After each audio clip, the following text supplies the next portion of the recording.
Bonjour et bienvenue, voici notre tour d'horizon économique, géopolitique, énergétique et boursier.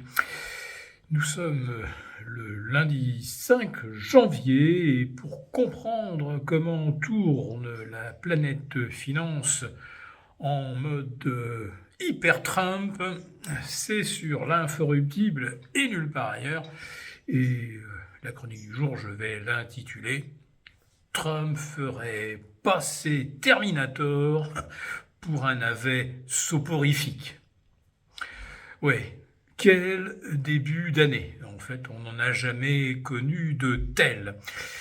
Un début d'année marqué par l'enlèvement du dirigeant d'un pays qui ne menaçait absolument pas les États-Unis, ni sur le plan militaire, ni économique. Enfin si tout de même, quelque chose indisposait Washington, le fait que le Venezuela souhaite vendre son pétrole en yuan, en roubles, et se dédollarise. Bon, vous l'avez compris, et ça aurait d'ailleurs pu être le titre alternatif de cette chronique, dédollariser, éliminer. Bon, le premier à avoir envisagé de se dédollariser, de vendre son pétrole dans d'autres devises que le dollar, c'était Saddam Hussein, en 2000. Bon, 2 ans et demi plus tard, il se faisait dégager. Et puis ce fut le tour de Muammar Kadhafi, qui envisagea de créer un dinar or qui aurait supplanté le franc CFA, et qui sait s'il n'envisageait pas également de vendre son pétrole dans d'autres devises que le dollar. Kadhafi, éliminé. Vous avez la Russie, qui s'est complètement dédollarisée depuis 2014. Boum, une guerre lui éclate. Certes, elle en est à l'origine, mais peut-être un peu contrainte et forcée tout de même. Et puis maintenant, Maduro se fait enlever et même exhibé dans les avenues de New York, défilé avec des vannes portes ouvertes et un Maduro menotté, exposé aux yeux de la foule, comme les chefs barbares étaient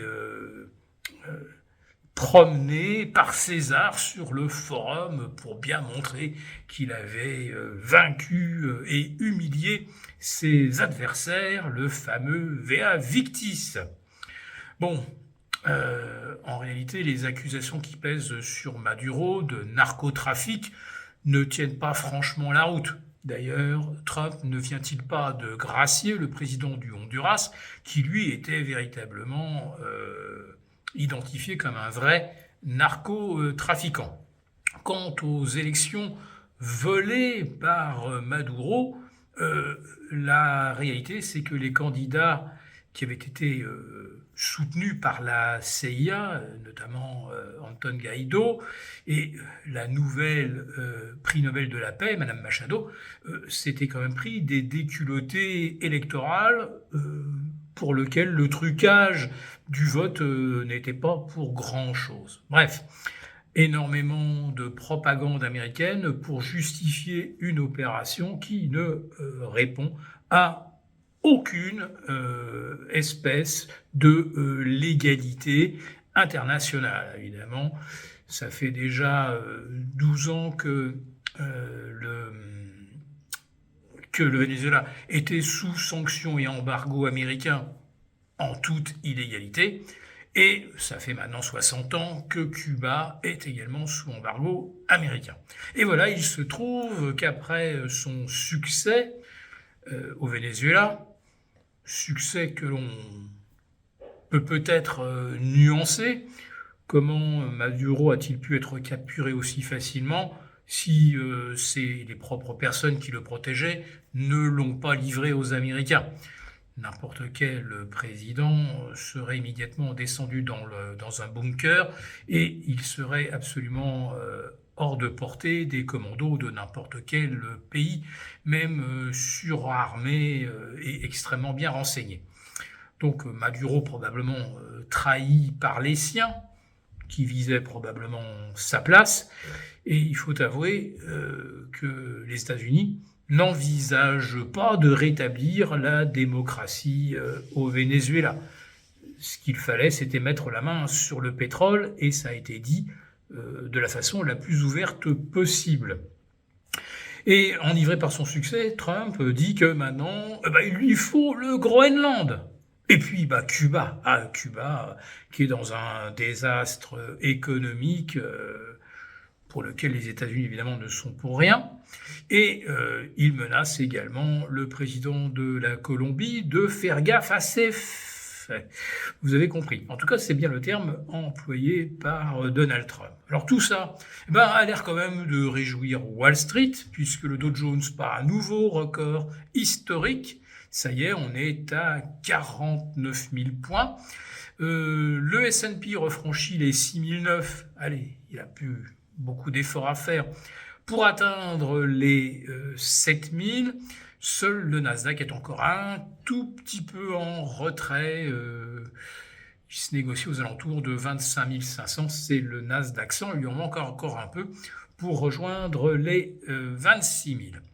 Quant au pétrole, alors, l'opération vénézuélienne a d'abord fait baisser le prix du baril, puis il remonte derrière. Voilà, on est à 58 $ sur le WTI, on était tombé à 56 en matinée. Sur le Brent, on est à 61,40 en hausse de 1%. On était retombé vers les 60 ce matin. Bon, la réalité, c'est que c'est presque une journée comme les autres sur le marché pétrolier. 1% à la baisse le matin, 1% à la hausse l'après-midi.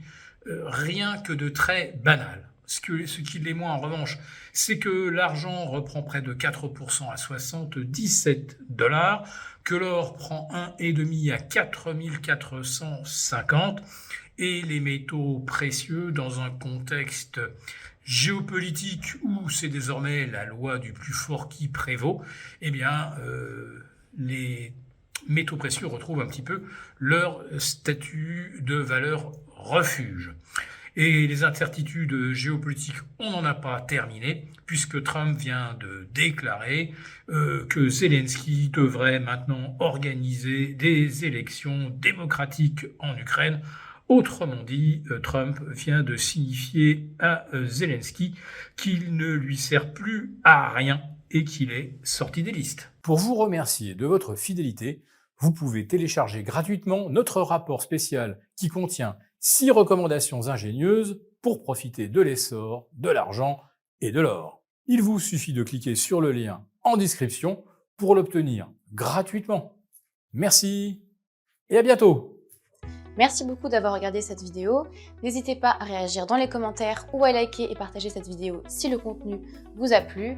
Et pour ne rater aucune de nos prochaines émissions, vous pouvez vous abonner à notre chaîne et activer les notifications. Et pour plus de contenu, n'oubliez pas que le dernier rapport rédigé par nos experts est accessible en cliquant sur le lien de description. On se retrouve tout de suite dans les commentaires et je vous dis à très bientôt pour une prochaine vidéo.